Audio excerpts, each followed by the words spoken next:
This animal is your closest living relative to your tame house cat.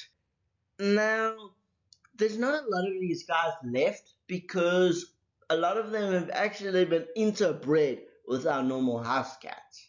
So, yeah, a lot of them are hybrids.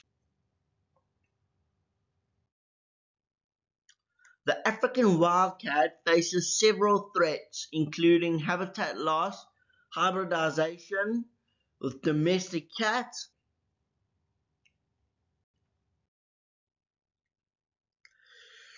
habitat destruction due to agriculture, urbanization, disease transmission from domestic cats, and interbreeding threaten the genetic purity of the survival of the wild population.